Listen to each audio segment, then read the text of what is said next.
నెల్లూరులో నెల్లూరు హాస్పిటల్ నందు గణతంత్ర దినోత్సవాన్ని పురస్కరించుకొని ప్రజాస్వామ్య పరిరక్షణ వేదిక ఆధ్వర్యంలో ప్రజల హక్కులపై అవగాహన కార్యక్రమం ఘనంగా నిర్వహించారు. ఈ కార్యక్రమానికి జిల్లా కన్వీనర్ ఆర్ సత్యనారాయణ అధ్యక్షత వహించారు. ఈ సందర్భంగా సత్యనారాయణ మాట్లాడుతూ జనవరి 26ను కేవలం పండుగగా మాత్రమే కాకుండా రాజ్యాంగ అవతరణ దినోత్సవంగా భావించడం ఎంతో ఆనందదాయకం అన్నారు. భారత రాజ్యాంగం మనకు ఇచ్చిన హక్కులు, స్వేచ్ఛలు, సమానత్వం, న్యాయం వంటి విలువలను ప్రతి పౌరుడు తెలుసుకోవాల్సిన అవసరం ఉందన్నారు. రాజ్యాంగం చెప్పిన ప్రజాస్వామ్య సూత్రాలను ప్రజలకు తెలియజేసి వాటిని కాపాడుకోవడమే ప్రజాస్వామ్య పరిరక్షణ వేదిక ముఖ్య ఉద్దేశమని తెలిపారు. అంతేకాకుండా దేశంలో ఆర్థిక అభివృద్ధి జరిగినా కూడా రోజురోజుకు ప్రజాస్వామ్య బలహీనపడుతుందని ఆవేదన వ్యక్తం చేశారు. ప్రజలు తమ హక్కులను తెలుసుకొని ప్రశ్నించే స్థాయికి ఎదగాలని, మాతో పాటు ప్రజలు సహకారం కూడా ఎంతో అవసరమని అన్నారు. రాజ్యాంగం ప్రతి పౌరునికి హక్కులతో పాటు బాధ్యతలను కూడా ఇచ్చిందని, వాటిని గౌరవించినప్పుడే నిజమైన ప్రజాస్వామ్యం నిలబడుతుందన్నారు. తదనంతరం ప్రజాస్వామ్య పరిరక్షణ ఐక్యవేదిక రాష్ట్ర మహిళా కార్యదర్శి శివపార్వతి మాట్లాడుతూ అసలైన ప్రజాస్వామ్యం అంటే ప్రజలే అధికారులని పేర్కొన్నారు. ప్రజల సొమ్ముతోనే అధికారులు పనిచేస్తున్నారని, కాబట్టి అధికారులు ప్రజల కోసం పనిచేయాల్సిన బాధ్యత ఉందన్నారు. గ్రామ సభలు ఎక్కడ జరుగుతున్నా ముందుగా వాటి సమాచారం తెలియజేయాల్సిన అవసరం ఉందన్నారు. కార్యక్రమంలో న్యాయవాదులు మరియు కార్యకర్తలు పెద్ద సంఖ్యలో పాల్గొనడం ఆనందనీయమని తెలిపారు. కార్యక్రమంలో జిల్లా నాయకులు మరియు న్యాయవాదులు జ్ఞాన ప్రసూనాంబ, రమేష్ బాబు, ధనలక్ష్మి, దివ్యభారతి, ప్రణయ్ రెడ్డి, భార్గవి, అమర్ కాసిం, ఖాదర్ బాషా, ఝాన్సీ, జై భారతి జిల్లా నాయకుడు ప్రభుదాస్ తదితరులు పాల్గొని కార్యక్రమాన్ని విజయవంతం చేశారు. రోజు జనవరి 26 అంటే 1950 జనవరి 26 నుంచి మన రాజ్యాంగం అమల్లోకి వచ్చింది. ఆ రోజు నుంచి ప్రతి జనవరి 26ను కూడా రాజ్యాంగ అవతరణోత్సవం అని చెప్పి ఇది ఒక పండగలాగా, జాతీయ పండగలాగా చేసుకోవటం అనేటటువంటిది దేశవ్యాప్తంగా అలవాటు. ప్రభుత్వాలు, ప్రభుత్వ సంస్థలు, ప్రజలకు సంబంధించినటువంటి అనేక గ్రూపులు, రాజకీయ పార్టీలు ఇవి జరుపుకుంటూ ఉన్నాయి. మనము ప్రజాస్వామ్య పరిరక్షణ ఐక్యవేదిక తరపున ప్రజాస్వామ్య పరిరక్షణ ఐక్యవేదిక అనేటటువంటిది మన రాజ్యాంగంలో చెప్పినటువంటి రాజ్యాంగ సూత్రాలన్నింటినీ, ప్రధానంగా రాజ్యాంగంలో చెప్పినటువంటి ప్రజాస్వామిక సూత్రాలని ప్రజలకు అందరికీ తెలియజేసి ప్రజలకందరికీ అర్థమయ్యేటట్టు చేయడం ద్వారా ప్రజలందరి వైపు నుంచి కూడాను ప్రజాస్వామ్యాన్ని కాపాడుకోవడానికి మనం ప్రయత్నం చేయాలా. ఈ ప్రజాస్వామ్యం భారతదేశానికి స్వతంత్రం వచ్చిన తర్వాత ఆర్థిక అభివృద్ధి, ఇతర విషయాల్లో కొన్ని అభివృద్ధి జరిగినా కూడా మన ప్రజాస్వామ్యం మొత్తం రోజు రోజుకి దిగజారిపోతూ ఉంది. ప్రజాస్వామిక విలువలు పడిపోతున్నాయి అనేటటువంటిది అందరికీ తెలిసినటువంటి వాస్తవము. దీన్ని ఎవరు వ్యతిరేకించేవాళ్ళు, కాదనేవాళ్ళు కూడా ఎవరూ లేరు. అయితే అదే సందర్భంలో ఈ ప్రజాస్వామ్యాన్ని కాపాడుకోవడానికి ఏమి చేయాలా, ఎలా చేయాలా అనేటటువంటి ప్రయత్నం మాత్రం ఎవరి వైపు నుంచి కూడాను సక్రమంగా జరగడం లేదు. రెండవది, ప్రజలకు సంబంధించినంత వరకు పాత రోజులు 47, 50 ఆ కాలంతో పోల్చుకుంటే ప్రజల్లో ఉండేటటువంటి చైతన్యం అప్పటికీ ఇప్పటికీ బాగా పెరిగిన మాట వాస్తవమే. కానీ ఈ ప్రజాస్వామ్యం మంది, దీన్ని మనం కాపాడుకోవాలా అనేటటువంటి భావన మాత్రం ప్రజలకు ఇంకా ఏర్పడలేదు. ఆ చైతన్యం ప్రజలకు తీసుకురావడమే మన ఈ ప్రజాస్వామ్య పరిరక్షణ ఐక్యవేదిక తరపున దీని కార్యకర్తల యొక్క ప్రముఖమైనటువంటి ఉద్దేశం.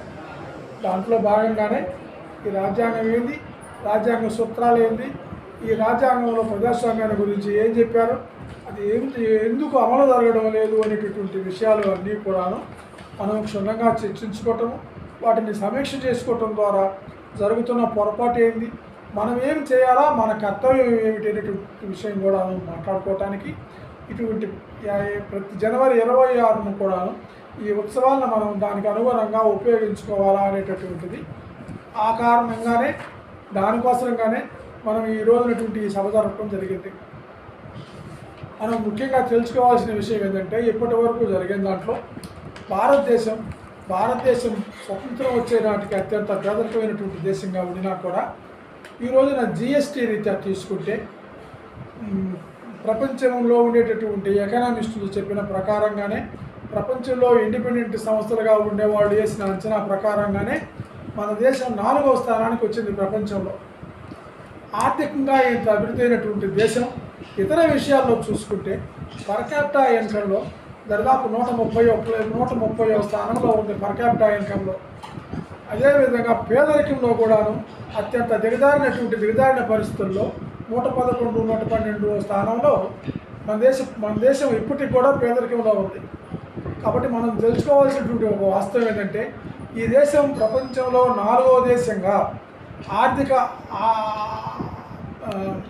సంవత్సర ఆదాయంలో 4వ దేశంగా అభివృద్ధి అయినా కూడాను ఈ దేశం ఇప్పటికీ కూడాను పేదరికమైనటువంటి పేద దేశంగానే ఉంది అనేటటువంటిది ఒక వాస్తవం. ఇది ఎందుకు జరుగుతుంది, ఎలా జరుగుతుంది అనేటటువంటి విషయంలో ఈ దేశంలో ఉన్నటువంటి భారతదేశానికి స్వతంత్రం వచ్చే నాటికి ఉండేటటువంటి మల్టీ మిలియనీర్స్ కోటీశ్వరులుగా ఉండేవాళ్ళు, లేదు 100 కోట్ల ఆస్తి పరులుగా ఉండేవాళ్ళు ఈ రోజున 1000 కోట్ల ఆస్తులు, లక్షల కోట్ల ఆస్తులు సంపాదించిన మాట వాస్తవం. వాళ్ళ ఆస్తులు లక్షల కోట్లు పెరిగిపోయినాయి. కానీ పేదరికం అదే విధంగా ఎందుకు ఉంది అంటే పేదవాళ్ళుగానే ఉన్నారు, ధనికులైపోయారు, ఇంకా ధనికులైపోయారు. ధనికుల్లో కూడా మధ్య రకం ధనికులు ఇంకా పడిపోయారు.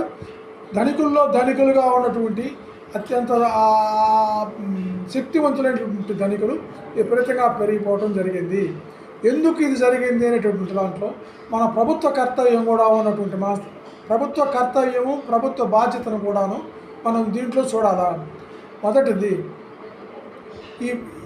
వీళ్ళు ఆర్థిక అభివృద్ధిలో అన్ని రకాలుగాను అన్ని విధాలుగాను వాళ్ళకి సహకరిస్తూ వచ్చింది మన దేశము. వాళ్ళు ఆర్థికంగా అభివృద్ధి కావటం ఈ దేశాభివృద్ధికి చిహ్నం అనే పద్ధతుల్లో ఈ ప్రభుత్వము వాళ్ళకి సహకరిస్తూ వచ్చినటువంటి మాట ఒక వాస్తవము. ఆ విధంగా సహకరించడంలో తప్పు లేదు. అయితే అదే సందర్భంలో మన జాతీయ ఆస్తుల్ని కొల్లగొట్టడంలో, మన జాతీయ ఆస్తుల్ని వాళ్ళ వ్యక్తిగత ఆస్తులుగా మార్చుకోవటంలో వాళ్ళకందరికీ ఈ ప్రభుత్వం గులాబీగిరి చేయటం మాత్రం అత్యంత దారుణమైనటువంటి అన్యాయము. మన రాజ్యాంగంలో చెప్పిన దాని ప్రకారంగా ఈ దేశంలో ఆర్థిక పరంగా ప్రజల మధ్య పేద ధనిక తారతమ్యం అనేటటువంటిది రోజుకి సంవత్సరానికి తగ్గుతా రావాలని చెప్పారు. కానీ అది తగ్గుతా రాకపోగా అది ఇంకా విపరీతంగా కొన్ని రెట్లు తేడాతో పెరుగుతూ వచ్చింది. ఈ పెరగటానికి కారణం తప్పనిసరిగా మన ప్రభుత్వ చర్యలే కారణం. దానికి మన ప్రభుత్వం వాళ్ళకి అన్ని విధాలా సహకరించటం, వాళ్ళకి లక్షల కోట్లు బ్యాంకు లోన్లు ఇచ్చి ఆ లోన్లు క్లోజ్ చేయటానికి కూడాను ఉపయోగపడటం, చిన్న చితకా వాళ్ళ లోన్ల దగ్గర గట్టిగా పట్టుకొని పిండేయటము ఈ ప్రభుత్వం ఒక కర్తవ్యంగా చేస్తూ వచ్చింది. ఈ బ్యాంకులకి ఆ విధమైన అవకాశం ఇచ్చింది ఈ ప్రభుత్వేమో. ఈ రోజున మన దేశం ఆర్థికంగా 4వ దేశంగా ఉంది ప్రపంచంలో అనేటటువంటి వాస్తవాన్ని గ్రహించినటువంటి పెద్ద ఎకనామిస్టులే ఇంకొక వాస్తవాన్ని కూడా చెప్పింది ఏంటంటే ఈ దేశంలో ఉన్నటువంటి అత్యంత రిచ్ 100% మంది 76% ఆస్తుల్ని వాళ్ళ చేతుల్లో పెట్టుకొని ఉన్నారు. ఈ దేశానికి సంబంధించిన 76% ఆస్తుల్ని వాళ్ళ చేతుల్లో పెట్టుకొని ఉన్నారు. 150% లోపల ఉండేటటువంటి పేద మధ్యతరగతి వర్గాల ప్రజలు వీళ్ళందరూ కూడాను 6% లోపులో మాత్రమే వీళ్ళ చేతుల్లో ఈ దేశానికి సంబంధించినటువంటి ఆస్తులు ఉన్నాయి. రెండో విషయము, ఈ దేశంలో పెరుగుతున్నటువంటి జిఎస్టీ, ఈ దేశం రిచ్ కావడానికి వచ్చినటువంటి జిఎస్టీలో పెరుగుదల. మన దేశంలో జిఎస్టీ 2025లో సుమారుగా 22 లక్షల కోట్ల రూపాయలు ఉంటే 22 లక్షల కోట్ల రూపాయల్లో 14 లక్షల కోట్లకు పైన ఈ దేశంలో ఇంతకుముందు చెప్పినటువంటి 50% లోపు ప్రజల దగ్గర నుంచి ప్రభుత్వానికి వచ్చినటువంటి జిఎస్టీ అది. ఈ ప్రభుత్వానికి జిఎస్టీ వాళ్ళ దగ్గర నుంచి 70% పైగా వస్తే ఈ కేంద్ర ప్రభుత్వం నుంచి పేదలకి, మధ్యతరగతి ప్రజలకి ఇస్తున్నటువంటి సబ్సిడీలు అయితేనేమి, వాళ్ళకి ఇస్తున్నటువంటి ఫ్రీగా ఇచ్చేటటువంటి అమౌంట్స్ అయితేనేమి, ఇవన్నీ కూడాను 4 నుంచి 6% లోపులోనే ఉంటా ఉంది. 70% పైన జిఎస్టీ వీళ్ళ దగ్గర నుంచి వస్తే వీళ్ళకి 4%, 5% ఖర్చు పెట్టడము, ఎక్కువ శాతం డబ్బులు ఆ ధనికుల కోసం ఖర్చు పెట్టడం అనేటటువంటిది ఈ ప్రభుత్వం చేస్తున్నటువంటి ఈ ప్రజా వ్యతిరేకమైనటువంటి చర్యగా దీన్ని చూడాల్సి వస్తుంది. మనము ఇదంతా తెలుసుకోవటం ద్వారానే, ఈ వాస్తవం తెలుసుకోవటం ద్వారానే ప్రజలలో ఐక్యత పెరగాల. ప్రజల ఐక్యత పెరిగేటప్పుడు ప్రజల చైతన్యం నుంచి ఈ వాస్తవాలు తెలుసుకోవాలా. ప్రజల్లో విద్య పెరగాల. ఇవన్నీ తెలుసుకున్న తర్వాత ఈ దేశంలో అందరికీ ఈరోజు 77వ గణతంత్ర దినోత్సవ శుభాకాంక్షలు. నేను ప్రజాస్వామ్య పరిరక్షణ ఐక్య వేదిక రాష్ట్ర మహిళా కార్యదర్శిగా మాట్లాడుతున్నానండి. మా సంస్థ యొక్క ముఖ్య ఉద్దేశం ప్రజాస్వామ్యము అనే దాంట్లో మన రాజ్యాంగంలో పొందుపరిచిన ఈ పదాన్ని ప్రజలు అంటే అధికారులని ముఖ్య ఉద్దేశం రాజ్యాంగంలో ప్రస్తావనలో పొందుపరచబడిన ప్రజాస్వామ్యము అనే ఒక పదాన్ని ప్రజలందరికీ తెలియజేయాలని.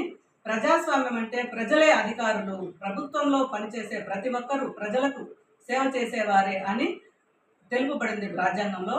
అదే పదాన్ని అంబేద్కర్ గారు ఈరోజు పార్లమెంట్లో దీన్నే చెప్పారు. ఇప్పటి వరకు యజమానులుగా చలామణి అవుతున్న ప్రతి ఒక్కరూ ఇక నుంచి ప్రజలకు సేవకులు అవుతారు అనే పదాన్ని వాడారు. దానిని ఈ సంస్థ ద్వారా మేము ప్రజలందరికీ తెలుపుతున్నాము. అలాగే గ్రామ సభల యొక్క విశిష్టత గురించి కూడా చెప్తున్నాము. సంవత్సరంలో 4 సార్లు జరిగే గ్రామ సభలు, వార్డు సభల గురించి ఎవరు తెలపట్లేదు. అతూతు మంత్రంగానే జరుగుతుంది కానీ ఎవరు అటెండ్ అవ్వట్లేదు. ఈ గ్రామ సభలు అనేది, వార్డు సభలు అనేది కూడా అసలు ప్రచారమే లేకుండా ఉంది. కాబట్టి దాని గురించి మా సంస్థ ముందుకు తీసుకొస్తుంది. ప్రతి ఒక్కరికి గ్రామ సభలో అటెండ్ అవ్వాలని, అలాగే గ్రామ అధికారాలు, వార్డుకు సంబంధించిన వారు అధికారులు 21 సంస్థకు సంబంధించిన అధికారులందరూ ఆ గ్రామ సభలలో, వార్డు సభలలో వచ్చి వారు ఏ కార్యక్రమాలు చేశారు ఆ 3 నెలలకు సంబంధించింది తెలపాలి. అవి ఎక్కడ తెలుపుతున్నట్టు పూర్తిగా అయితే అవగాహన లేదు ప్రజల్లో. కాబట్టి ప్రతి ఒక్కటి ఈ ప్రజలందరికీ తెలపాలన్నదే మా ముఖ్య ఉద్దేశం అండి.